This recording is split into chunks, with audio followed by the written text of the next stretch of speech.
Então, pessoal, eu estava falando para vocês no outro bloco sobre os gêneros textuais.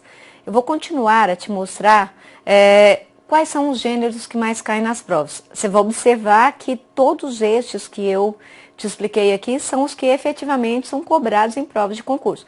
Existem outros? Existem, mas que não aparecem com tanta frequência assim nas provas, não há porquê nós nos atermos a eles. Né? Nós vamos então nos fixar nos que realmente caem e como é que você vai reconhecer esse tipo de texto. Sempre lembrando o que eu te disse antes.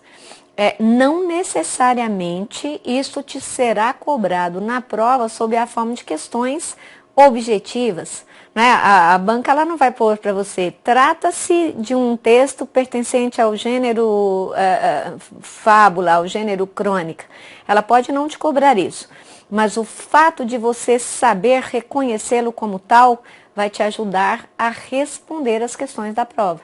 Né? Normalmente o que a banca vai te cobrar é qual é a tipologia que nele predomina. Então, o que eu te expliquei? Que uma notícia tem predominância da narrativa, que um artigo de opinião tem predominância dissertativa e assim por diante. Então, o reconhecimento dos gêneros facilita também a sua vida no sentido de saber qual é o tipo que nele predomina, que é o que a banca efetivamente vai te cobrar. Eu vou te mostrar aqui, agora, nós já vamos começar a falar da crônica, né? Nós já havíamos falado dos outros. Vamos ver aqui o que acontece então com a crônica. Crônica é um texto narrativo que consiste no relato de acontecimentos normalmente banais. Pode ser um acontecimento não tão banal assim? Pode. Mas a crônica, ela normalmente é o relato simples de fatos banais do cotidiano, escrita em uma linguagem mais leve, porque esse texto não tem nenhuma pretensão.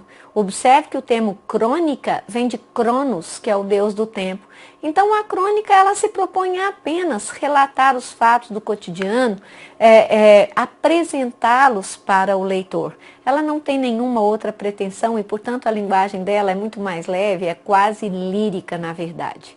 A crônica difere do conto não apenas no tamanho, né? Nós sabemos que o conto é muito maior do que uma crônica, mas também na linguagem, já que ela busca a intimidade e o humor da anedota, numa linguagem cotidiana que encontra receptividade em todos os leitores. Então a crônica ela pode tanto buscar o humor, como também buscar o lirismo, a simpatia, né, do leitor, diferentemente do conto, que já é um texto mais extenso e que não tem essa pretensão. A crônica apresenta também um narrador, que é o próprio autor do texto. Ela apresenta personagens que se aproximam muito das pessoas que a leem, né? que leem aquela história e que se identificam com ela. A crônica ela possui o enredo, que é a própria história que vai sendo narrada, e esse enredo ele vai sendo situado tanto no tempo quanto no espaço. Na maioria dos casos, esses elementos são tratados por meio de uma linguagem mais poética, que foi o que eu já havia dito. Embora a crônica tenha o caráter transitório de um jornal, uma vez que ela nasceu dentro desse veículo de comunicação de massa, né? O jornal, assim como a crônica, relata os fatos do cotidiano. Muitos cronistas contemporâneos conseguem captar flashes, circunstâncias do cotidiano, de uma maneira tão lírica que fica difícil dizer que tais textos não assumem um caráter literário. Né? Como eu te disse, ela pertence ao discurso jornalístico, mas ela se confunde muitas vezes, dado o lirismo usado por alguns autores, com o discurso literário. Inclusive, eu vou te mostrar uma que possui exatamente essa característica, é uma crônica bastante conhecida. Né? É do Rubem Braga e foi tirado do livro 100 Crônicas Escolhidas. Note que este texto caiu numa prova de concurso, então ele foi adaptado para caber lá na prova. Aí já está, ó. O cajueiro já devia ser velho quando nasci. Ele vive nas mais antigas recordações de minha infância. Belo, imenso, no alto do morro atrás da casa. Agora vem uma carta dizendo que ele caiu. Eu me lembro do outro cajueiro que era maior e morreu há muito tempo. Eu me lembro dos pés de pinha, do cajamanga, da grande touceira de espadas de São Jorge e da alta saboneteira, que era a nossa alegria e a cobiça de toda a meninada do bairro, porque fornecia centenas de bolas pretas para o jogo de gude. Tudo sumira, mas o grande pé de fruta-pão ao lado da casa e o imenso cajueiro lá no alto eram como árvores sagradas protegendo a família. Cada menino que ia crescendo ia aprendendo o jeito de seu tronco, o lugar melhor para apoiar o pé e subir pelo cajueiro acima, ver de lá o telhado das casas do outro lado e os morros além, sentir o leve balanceio da brisa da tarde. Ora, observe que este parágrafo ele traz muito de descrição, assim como o primeiro, tem marcas descritivas, mas o objetivo maior é o relato dos fatos. Né? Então, por isso é a crônica. A crônica, ela relata os fatos. No último verão ainda o vi. Estava, como sempre, carregado de frutos amarelos, trêmulo de sanhaços. Chovera, mas assim mesmo fiz questão de que Caribé subisse o morro para vê-lo de perto, como quem apresenta a um amigo de outras terras um parente muito querido. A carta de minha irmã mais moça diz que ele caiu numa tarde de ventania, num fragor tremendo pela ribanceira, e caiu meio de lado como se não quisesse quebrar o telhado de nossa velha casa. Diz que passou o dia abatida, pensando em nossa mãe, em nosso pai, em nossos irmãos que já morreram. Diz que seus filhos pequenos se assustaram, mas foram brincar nos galhos tombados. Foi agora, em fins de setembro, estava carregado de flores. Observe como este texto é lírico. Né? Ele relata um fato tão banal do cotidiano que é a queda de uma árvore frutífera que eles tinham no quintal, mas ele faz isso com umas palavras tão carregadas de lirismo que quase beira mesmo ao texto literário. Agora eu vou mostrar a você a crônica reflexiva. Observe que eu te expliquei o que é uma crônica. A crônica é a narrativa de fatos banais do cotidiano. A crônica reflexiva é a narrativa de fatos banais do cotidiano, só que ela vem acompanhada de uma reflexão quase filosófica sobre o assunto. Tome muito cuidado, porque aqui você pode confundir também a crônica reflexiva com um texto dissertativo. A diferença entre eles é que na dissertação o objetivo maior é a defesa do ponto de vista. Na crônica, essa reflexão filosófica ela apenas acompanha a narrativa, que é o texto primeiro, que é o texto maior.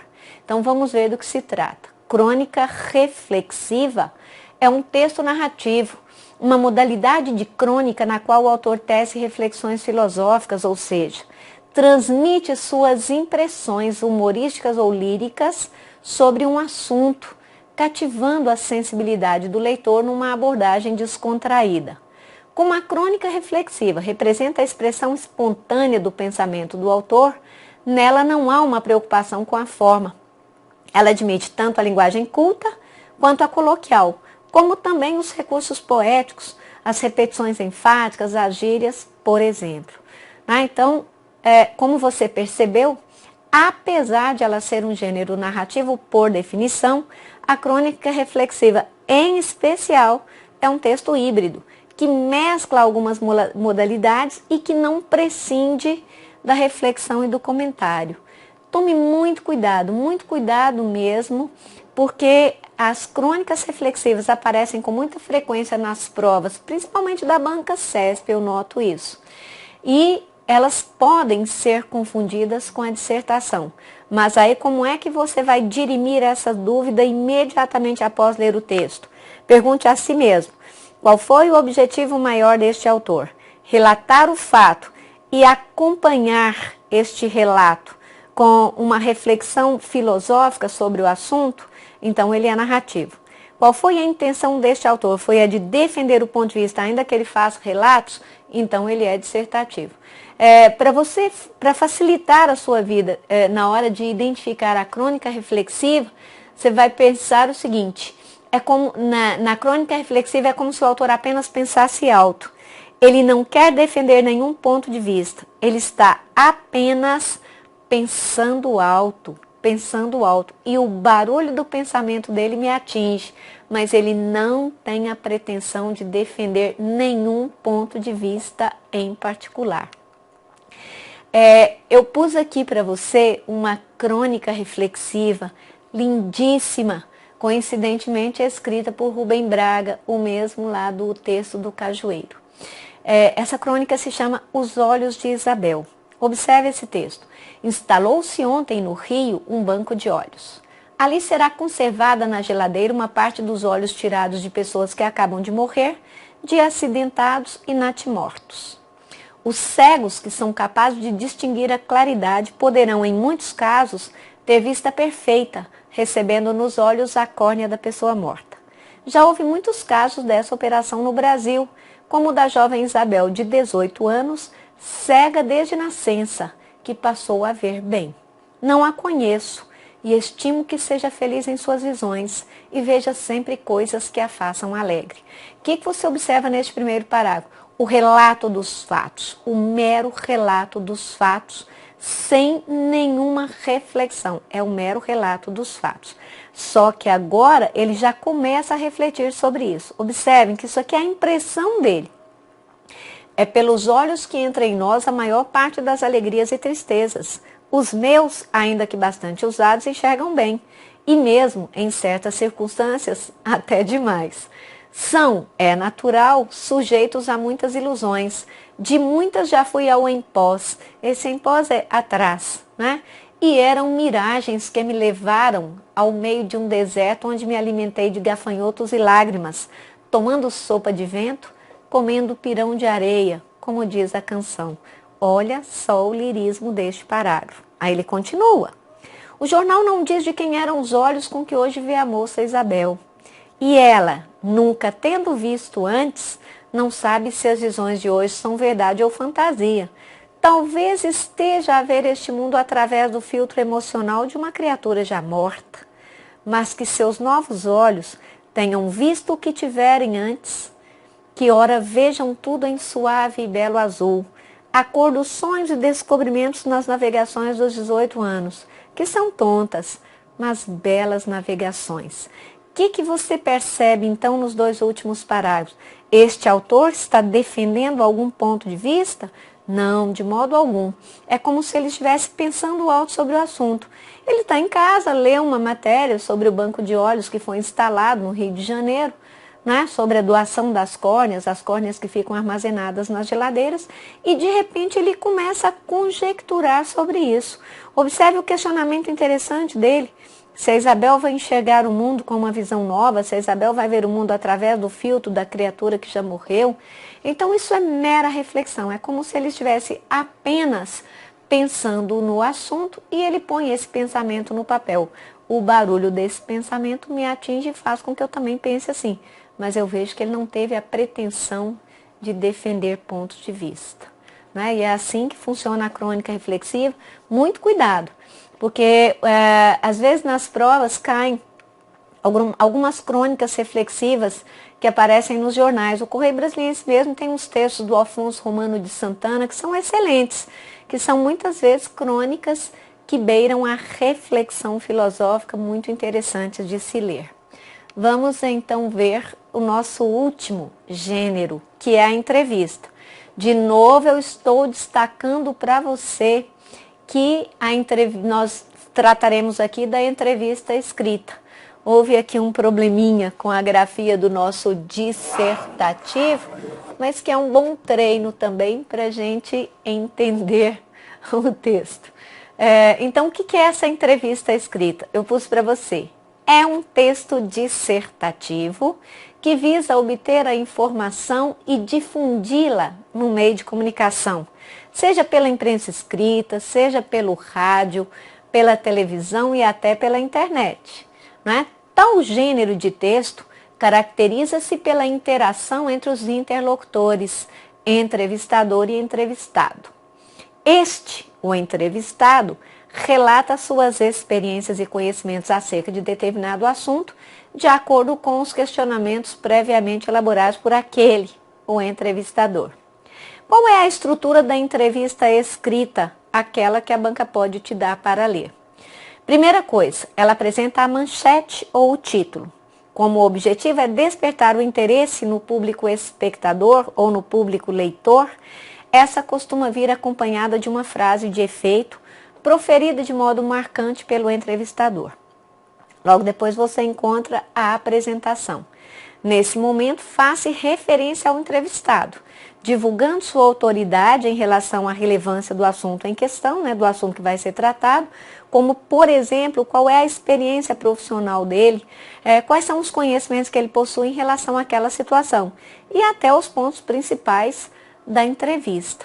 Logo depois, ele te apresenta as perguntas e respostas. Trata-se do discurso propriamente dito, em que perguntas e respostas são apresentadas, são escritas conforme o assunto abordado. Você vai observar que muitas vezes nas provas dos concursos, como a banca utiliza apenas fragmentos, ela prefere te dar para ler apenas esta parte, onde há a pergunta e onde há a resposta. Por isso que eu pus para você que a entrevista é um texto dissertativo. Por quê? Porque a partir do momento em que o entrevistado fornece as suas respostas, ele já está apresentando seus pontos de vista e fundamentando-os para os leitores e para o próprio entrevistador. Eu vou te mostrar então um exemplo de uma entrevista e você vai ver que foi uma extraída de uma prova de concurso e que traz exatamente o que eu te disse, apenas a parte da pergunta e da resposta. Então, observe aqui um fragmento de uma entrevista que a banca utilizou na prova. Essa entrevista foi feita com a Rosisca Davi de Oliveira, que é uma feminista, é escritora e é também presidente do Centro de Liderança da Mulher, o CELIM. E essa entrevista ela foi realizada pelo Conselho Nacional dos Direitos da Mulher. Então, o que você vai observar? Que as iniciais, elas são as iniciais do entrevistador. E ele pergunta a ela: as mulheres alcançaram uma série de direitos e liberdades nas últimas décadas.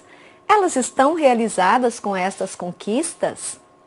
Resposta da entrevistada: acho que as mulheres estão enfrentando um imenso problema e eu tratei disso no meu livro Reengenharia do Tempo. Elas entraram no mundo dos homens. A minha geração participou de uma verdadeira revolução, a mais importante do século XX, que mudou a sociedade mundial e a sociedade brasileira. Houve uma imensa migração das mulheres da vida privada para o mundo do trabalho, com consequentes possibilidades de afirmação, de automanutenção, de experiência intelectual e espiritual, mas na essência estamos pagando muito caro porque fizemos essa migração para o mundo público sem negociar a vida privada.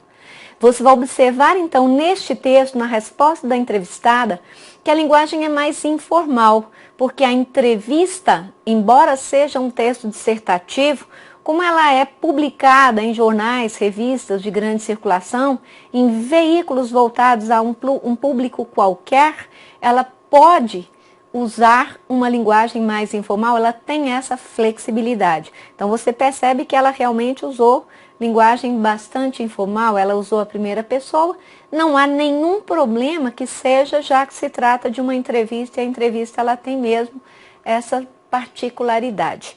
Então, com isso aqui nós vamos encerrar a parte dos gêneros, e é como eu te falei, depois do estudo dos tipos, que você já aprendeu a reconhecer os 4 tipos principais de textos que aparecem nos concursos, e de reconhecer os principais gêneros também, agora sim nós estamos preparados para começar a compreender e interpretar as ideias desses textos, que vão ser as nossas próximas aulas. Eu espero de verdade que vocês tenham gostado, que tenham entendido, que tenha sido fácil para vocês, e me predisponho sempre a esclarecer quaisquer dúvidas. Até mais!